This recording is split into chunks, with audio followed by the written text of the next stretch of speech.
O embate entre a oposição e o ministro do Supremo Alexandre de Moraes cresce cada vez mais. O que é algo muito estranho, porque o judiciário não deveria ser um alvo de oposição, de embates políticos. É um órgão jurídico. Agora, a defesa da oposição é impeachment do ministro Alexandre de Moraes. Contudo, como o impeachment não sai, uma nova hipótese foi aventada. Que tal falar em internação compulsória? Pode ser uma hipótese, pode ser uma estratégia ou só uma especulação, ou seja, só uma conversa ao vento. Mas começa a circular, digamos, nas redes sociais e nas falas dos deputados e senadores a internação compulsória do Alexandre de Moraes. Vamos falar sobre isso. Outro ponto que a gente vai falar também, é que lá nos Estados Unidos existe uma lista referente ao ministro Alexandre de Moraes. E que essa lista vem ganhando novos contornos, vem crescendo ainda mais. Nós vamos falar sobre isso. Outro ponto que a gente vai falar é sobre um vídeo do senador Esperidião Amin, uma figura muito conhecida de Santa Catarina, que disse que há motivos de sobra para impeachment do ministro Alexandre de Moraes no Senado. Outro ponto que a gente vai falar também é sobre uma jornalista do CNN que quase chora de frustração ao saber que o Bolsonaro, depois da pressão, acabou levando mais uma e não vai ser preso. Tem um vídeo, da Veja que circula do Bolsonaro chorando ao receber essa informação durante um culto evangélico. Eu prefiro não colocar essa imagem. Afinal, vai saber, na nossa democracia pujante, maravilhosa, eu que não vou arriscar. Agora, uma coisa é certa. Se você é de esquerda, você pode falar o que bem entender. Quer dizer, desde que a fala seja só sobre a esquerda. O Maierovitch, uma figura jurista altamente conhecedora do direito, juiz aposentado, eu, data vênia, divirjo muitas vezes do posicionamento dele. Algumas vezes, é óbvio que eu vou concordar, mas sempre mantendo o respeito de advogado para advogado. Agora, ele falou com todas as letras. As decisões do ministro Alexandre de Moraes contra o Bolsonaro é absurda. Outro ponto que a gente vai falar nesse editorial é uma prisão tão absurda, mas tão absurda que, se não abala, deveria abalar a República do Brasil. Nós vamos falar sobre isso e também posicionamento do Carlos Andreasa. Nada mais, nada menos, segundo ele, o ministro do Supremo Alexandre de Moraes abre as portas do inferno. Cuidado, viu, Andreasa? Pode ser que ele ache que você é bolsonarista e... já viu, né? Vamos falar sobre tudo isso. Muito obrigado por estar aqui conosco. Hoje é dia 24, esse é o nosso último editorial do dia. É sempre um prazer enorme estar aqui com vocês, debatendo um pouquinho mais sobre política, Eu já vim 3 vezes na sua casa hoje, essa é a última, o nosso jantar com política. E você me recepcionou muito bem. Então, muito obrigado pela confiança, pela credibilidade. Se não é inscrito, dá uma força pra gente. Bora bater nossa meta de 2 milhões de seguidores. Vem comigo. Vamos de matéria que tem muita coisa importante pra gente tratar aqui com você. Vamos pra cima. É o seguinte, o ministro Alexandre de Moraes, daqui a pouco ele pode ser um ator de Hollywood. Afinal, ele está ficando muito famoso entre os grandes figurões do governo norte-americano. E cá entre nós. Não é do lado positivo, não é de forma positiva. A Gazeta do Povo fez uma publicação dizendo o seguinte, olha, a lista de críticos ao STF cresce nos Estados Unidos após a atuação do Eduardo Bolsonaro. Segundo a Gazeta do Povo, as recentes decisões do ministro Alexandre de Moraes contra o Bolsonaro provocaram uma onda de manifestações críticas nos Estados Unidos. O movimento, principalmente, foi impulsionado pela atuação do parlamentar Eduardo Bolsonaro, não mais licenciado, e a gente vai falar da estratégia dele aqui, tá? Que está desde março lá no país. Então, várias críticas aconteceram, desde que começou as decisões do ministro Alexandre de Moraes. As recentes decisões dele, inclusive, agora contra o Bolsonaro, que foram para cima dele, impediram ele de dar entrevista, é algo que está gerando uma discussão muito grande. O primeiro a fazer comentários sobre essa atuação, essa caça às bruxas, é o Marco Rubio. O Marco Rubio escreveu o seguinte: A caça às bruxas política do ministro Alexandre de Moraes, do Supremo Tribunal Federal, contra Jair Bolsonaro, criou um complexo de perseguição e censura tão abrangente que não apenas viola direitos básicos dos brasileiros, mas também se estende além das fronteiras do Brasil, atingindo, inclusive, americanos. Outra, que também é crítica ferrenha do ministro Alexandre de Moraes, é a Maria Elvira Salazar. Você deve conhecer a Maria Elvira Salazar. Ela, que é neta de cubanos, né, conhece muito bem o regime, ela é uma crítica ferrenha. E depois do que aconteceu com Bolsonaro, ela escreveu dois tweets, né, ou 2 posts no X sobre o que aconteceu contra o ministro Supremo Alexandre de Moraes. A primeira é: a revogação do visto é só um começo. Agora, precisamos de responsabilização total. Fecha aspas. Depois ela escreveu outra postagem. Ela escreveu: a censura e as prisões e a perseguição política no Brasil são incompatíveis com qualquer sistema democrático. Ou seja, já tem hoje, né, uma interpretação feita de que há uma perseguição antidemocrática no Brasil. Já aqui também o Jason Miller fez a seguinte publicação: é inacreditável. Alexandre de Moraes novamente leva todo o crédito pela perseguição política contra o presidente Bolsonaro. Ou seja, ele, que é um crítico ferrenho, já foi alvo, inclusive, das decisões do ministro Alexandre de Moraes. E aí, até o Milei, né, que não está lá nos Estados Unidos, manifestou-se. Olha só, o Milei disse o seguinte: é inacreditável. Alexandre de Moraes novamente leva todo o crédito pela perseguição política contra o presidente Bolsonaro. Moraes quer que o mundo inteiro saiba que ele governa o Brasil e não o Lula. Ou seja, ele repetiu o Michael Banks, né, e fez a postagem aqui com críticas ao ministro Alexandre de Moraes. Né? Repetiu Jason Miller, perdão.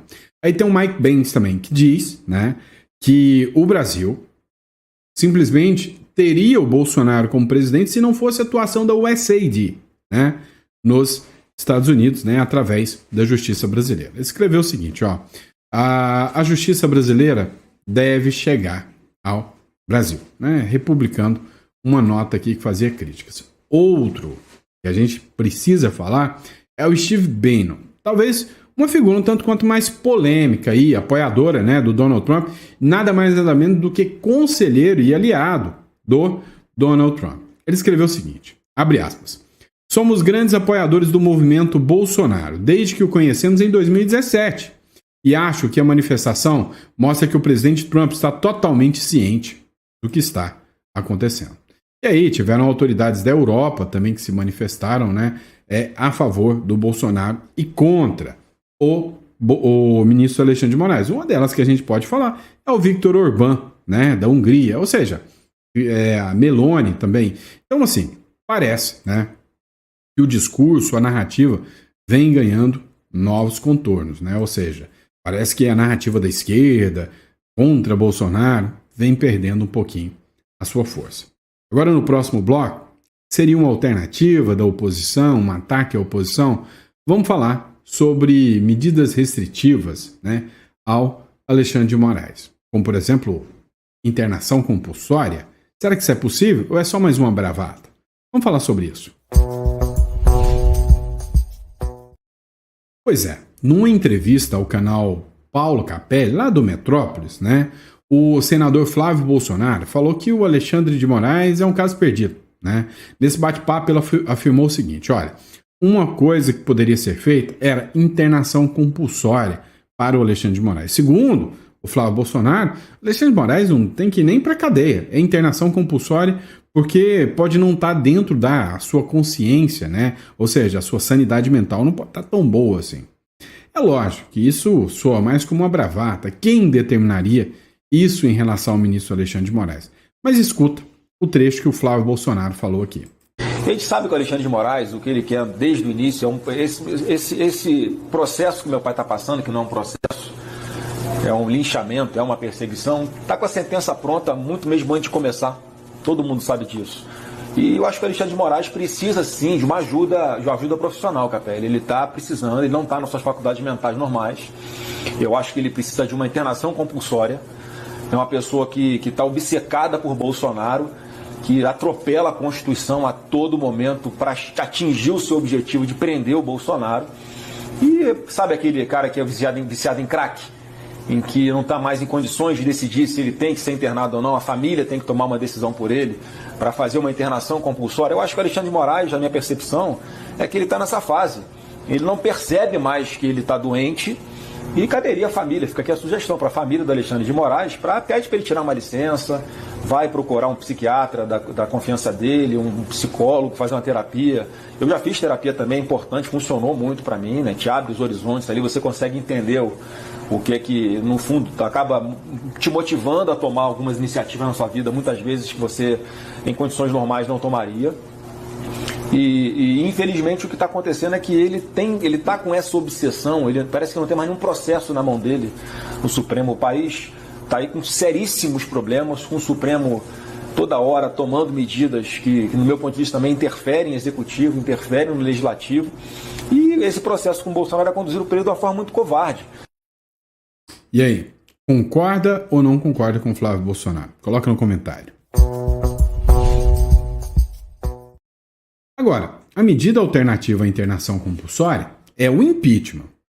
Existe um senador de Santa Catarina, talvez não tão conhecido como devesse ser, né? Realmente uma figura ímpar. Eu conheci pessoalmente, já conversei com ele pessoalmente, com a dona Ângela Min, inclusive já fizemos lives há muito tempo atrás em pautas importantes. É uma figura ímpar, né? De competência, de preocupação com as pautas do Brasil. Ele fez um vídeo agora.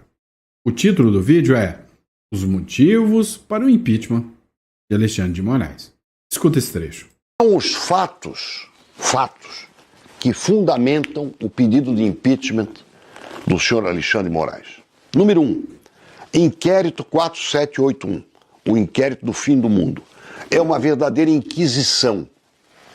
Há 6 anos e 3 meses esse inquérito existe. Sem o nome do inquirido, sem crime tipificado, é uma inquisição, em que se chama alguém, o relator que não foi sorteado, abre o inquérito, investiga, acusa, condena e fica por isso. Isso é um atentado contra o Estado democrático de direito, isso é uma exorbitância. A preservação com prorrogações deste inquérito é um atentado contra a democracia. E o responsável número 1 por isso é o ministro Alexandre de Moraes, que em cima disso cria as narrativas que deseja e toma as decisões que quer contra quem ele queira. Segundo.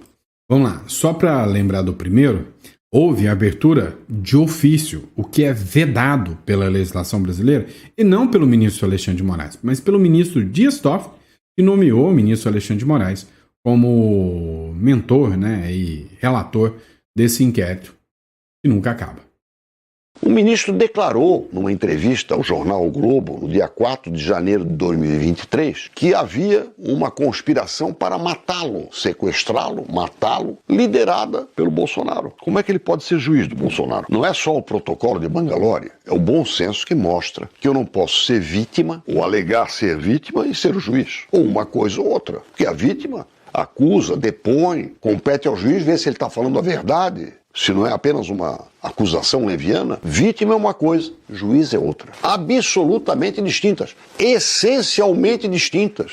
E o ministro Alexandre de Moraes não se considera suspeito. E o que é pior, com a aquiescência dos seus pares no STF. E, finalmente, o uso e o abuso da narrativa sem fundamentação para manter presos pessoas, cidadãos, mulheres, idosos que estavam no dia 8 de janeiro, como se fosse uma tarrafada, manter presos, pregando condenações de 16 anos para quem deveria ser condenado, sim, por arruaça, no caso do homem do relógio, por depredação do patrimônio histórico, mas fazer isso como se fosse uma manada, uma acusação coletiva, debochando da situação de cada um, quando a pena tem que ser individualizada e para caso e para ocorrência devidamente comprovada individualmente. Basta esses 3 abusos, basta um deles, o da suspeição não assumida, para se abrir o processo. Nunca se abriu um processo contra o ministro do Supremo. E assim como já se cassou presidente da República, senador, deputado, eu acho que isso faz parte da educação política do Brasil.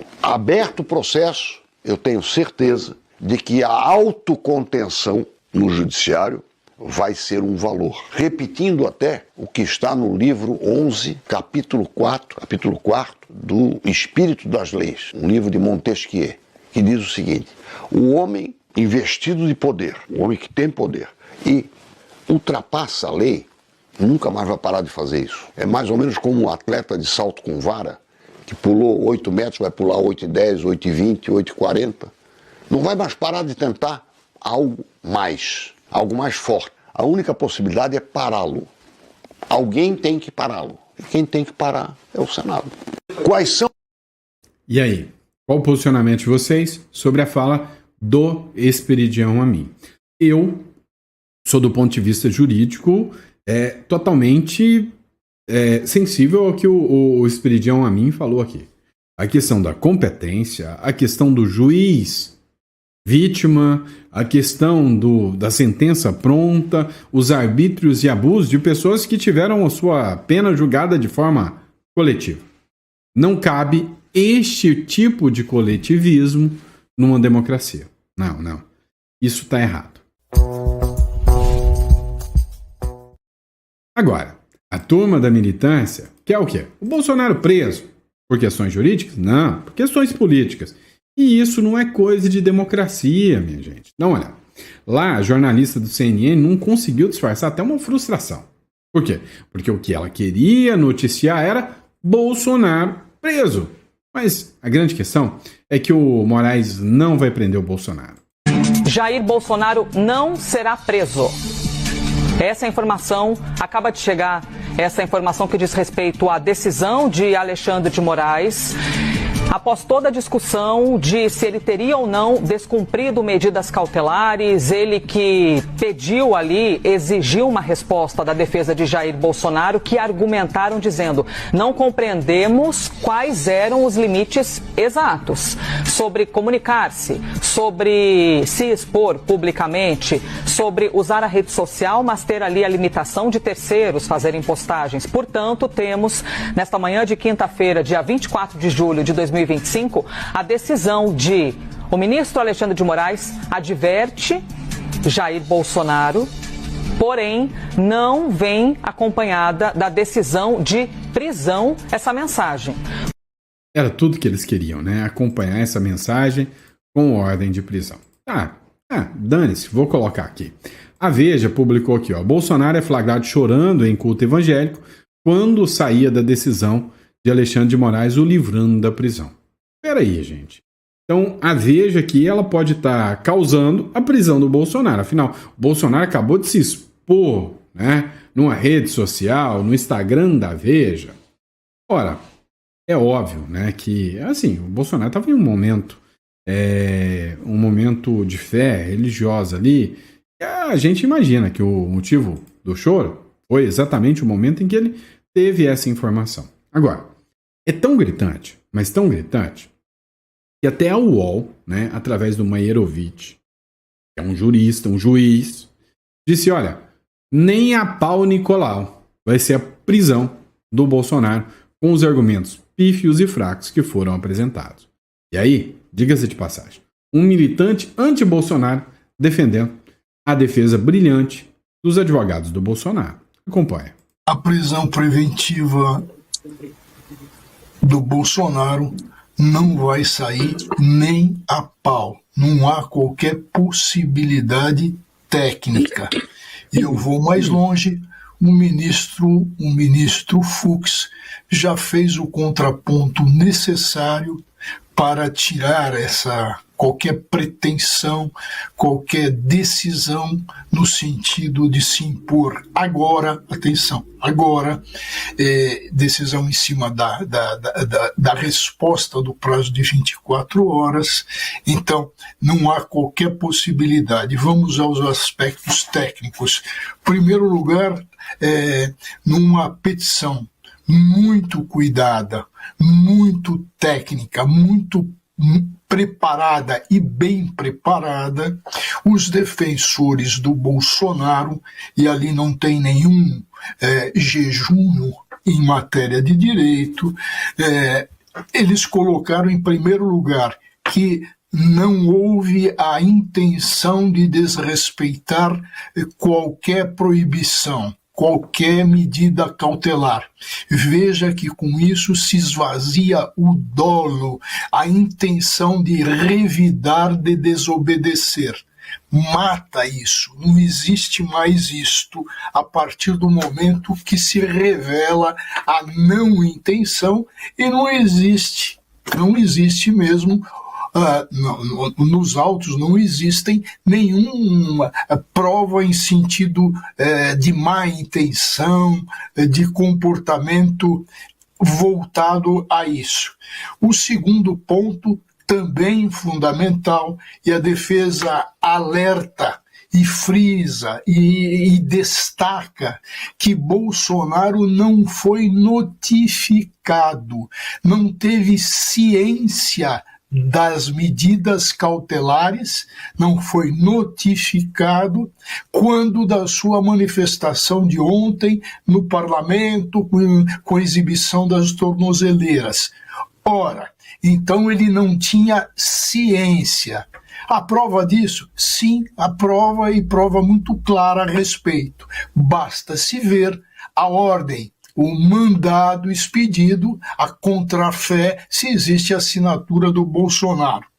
Um outro ponto que a defesa fez bem, muito bem, é um reforço, um grande reforço, foi entrar com embargos de declaração.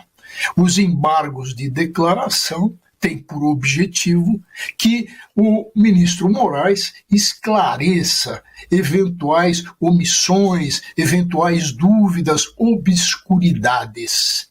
Ou seja, que ele explicite os limites, as ocasiões que poderão ocorrer essa quebra de cautela, de medida cautelar, essa desobediência. Colocado tudo isso, é evidente que não dá para se decretar tecnicamente uma prisão cautelar preventiva para aquele que diz que está disposto, inclusive foi orientado, e bem orientado, já dizer, e os jornais estampam isso hoje, que ele já tinha, depois que soube disso, até adiou uma entrevista e suspendeu uma entrevista. Então, se sair uma prisão preventiva, volta a história da perseguição política, agora com força e com base em elementos sólidos. Nem a pau, Nicolau. Vamos prestar atenção aqui. Termos, argumentos, justificativa técnica é o que não sobra na defesa do Bolsonaro. O problema é que se em qualquer momento fosse observada a questão técnica, esse processo sequer existiria, porque ele já nasceu no lugar errado. É simples, como já diria o próprio Marco Aurélio de Mello, ex-ministro do Supremo Tribunal Federal. Se o Lula teve o direito a ser julgado na primeira instância pelo Moro, ora bolas, por que o Bolsonaro não teve? A lei não mudou. Ah, mas tem o Ramagem? Ok. Quantos e quantos envolvidos em corrupção da Lava Jato tinha lá também? Ora bolas. Devia estar no STF, não? Não estava. Por quê? Porque aqui é ao gosto do freguês, né? Esse negócio de lei, deixa pra lá. A gente julga de acordo com o que a gente quer te condenar. Então, só pra dar um toque aqui pro nosso amigo jurista, Meyerovitch, de jurista para jurista, se as questões técnicas fossem observadas, esse processo nem existia. E aí, vamos analisar outro ponto aqui. Essa prisão, para mim, deveria ser um daqueles casos clássicos onde a República deveria estar abalada. A democracia está em risco. Mas não vai ser. Tá. Pensa o seguinte, com a turma do PCC solta, com um monte de corrupto solto, com o Brasil buscando corrupta lá do Peru, né, estão passando o peru no Brasil. Com tudo isso acontecendo, quem que é o grande perigo da sociedade brasileira? Uma idosinha de 72 anos, Dona Yamaguchi aqui, né? Não é Tamaguchi não, é Yamaguchi, acho que é, né? A Polícia Federal cumpriu ordem de Alexandre de Moraes e prendeu idosa, condenada pelo 8 de janeiro. O ministro estabeleceu um regime fechado para a professora aposentada, em virtude dos supostos descumprimentos de medidas cautelares. Hoje, né? Não, na verdade foi ontem. A Polícia Federal foi lá, né? Não tem traficante, não tem ninguém para eles prender. Você tem que perder tempo, né? Com uma das figuras mais perigosas do mundo, uma senhorinha de 72 anos, que foi condenada a 14 anos, numa ação coletiva onde o foro não deveria ser o STF, porque ela estava descumprindo medidas, né? O que a defesa alegou, né? Agora vamos falar dos termos técnicos. A defesa, ela esclareceu que as violações à tornozeleira têm justificativo.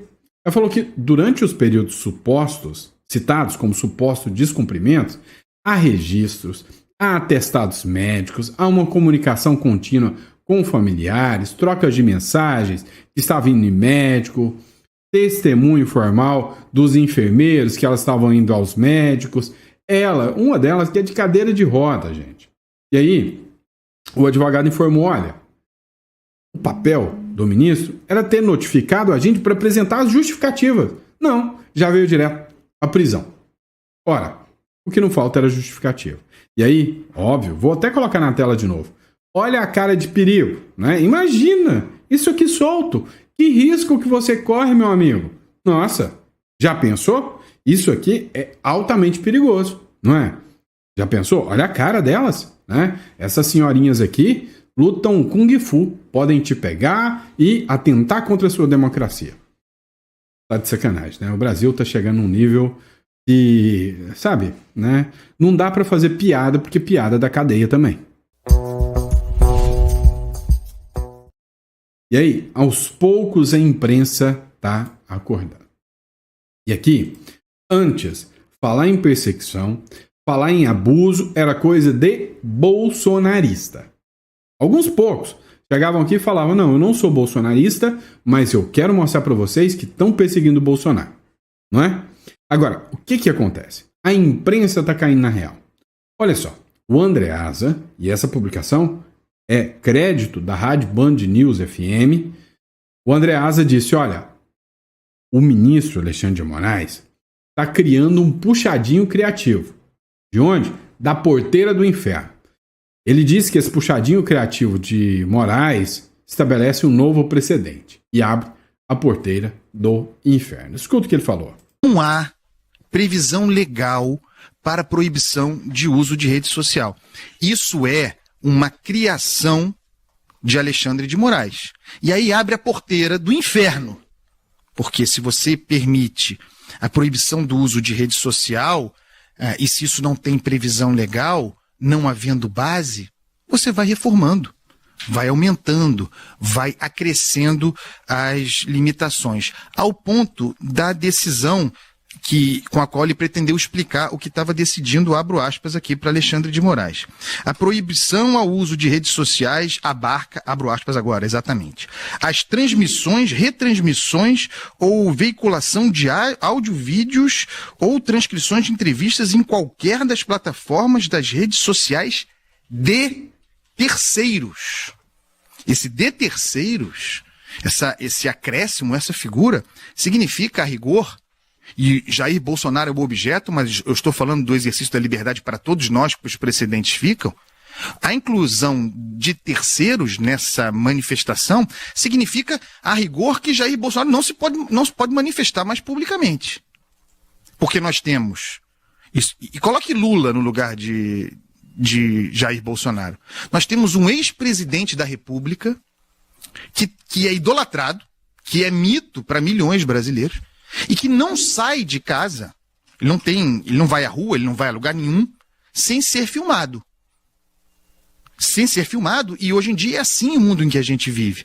A arena para o debate público hoje é a rede social. O cara é filmado em qualquer lugar a que vá. E qualquer fala dele será filmada. E, por óbvio, as pessoas filmam os terceiros. Com ou sem dolo, com ou sem intenção. Filmam e publicam nas redes sociais. E isso, segundo a decisão de Alexandre de Moraes aqui, porque a decisão não é clara, ela não tem uma redação clara, e eu estou à vontade para dizer, a meu ver, de propósito, por essa leitura possível aqui, o sujeito não pode mais falar publicamente. É difícil entender essa decisão de Alexandre de Moraes e essa criação, essas criações, esses puxadinhos sobre o que dispõe, sobre o que não dispõe a lei. É difícil, pessoal. Não, eu sei que tem um debate posto aí, mas é difícil não entender isso no âmbito da censura prévia. Da censura prévia. Não há previsão legal para proibição de uso de rede social.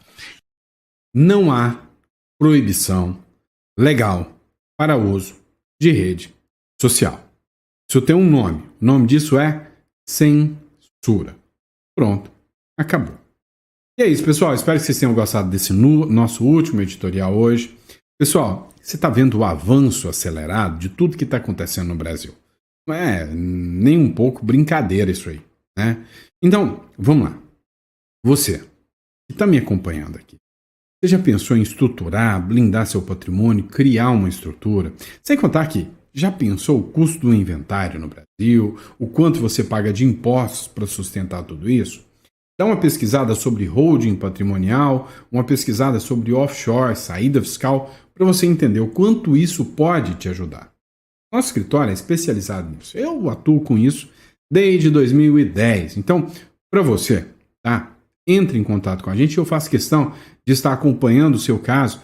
Entre aqui em contato. Nosso escritório é especializado nessa consultoria financeira e empresarial. E eu estou aqui para poder te ajudar, tá bom? Então, clica no link aqui, entre em contato. Agora, se o seu objetivo é imigração para o Uruguai, clica aqui também, que a gente está aqui para poder te ajudar, tá bom?